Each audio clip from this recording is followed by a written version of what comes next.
All right, let's talk about the National Guard deployments and the cases against it and what's going on.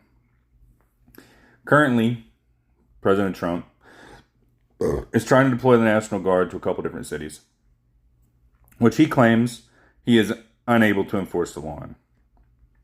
Why is that important? Well, that is one of the three exigent circumstances under U.S. Code 12406, which gives the administrative or executive branch of either the state or D.C. the authority to deploy the National Guard to execute the law if the law is not able to be executed by normal means. What does normal means mean? Law enforcement, local law enforcement, can be used in certain ways to help enforce the law. With governors refusing to do that, to dispatch local law enforcement because they're under their authority, openly refusing to assist in federal immigration law, openly announcing federal immigration raids in their areas, and just outright blatantly fucking obstructing federal law enforcement and endangering their lives, it's perfectly reasonable that the National Guard is being deployed.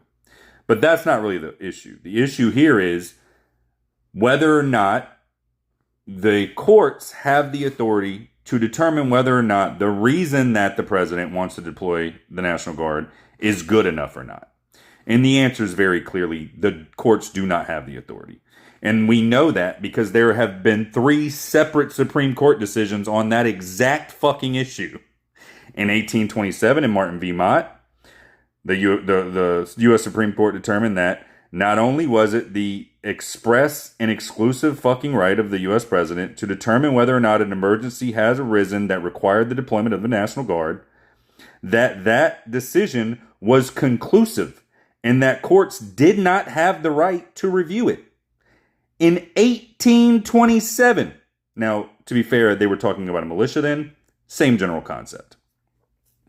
Then in 1932, the Sterling case, which everyone's talking about, the governor of Texas deployed the National Guard. The National Guard was determined to be lawfully deployed, and the courts were determined not to have the authority to review the deployment of the National Guard by the executive or administrative branch.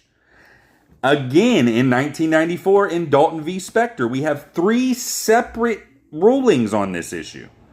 And my guess is in Trump v. Illinois or Illinois v. Trump, however they word it, the Supreme Court in the next week or 2 will come down with the exact same fucking ruling.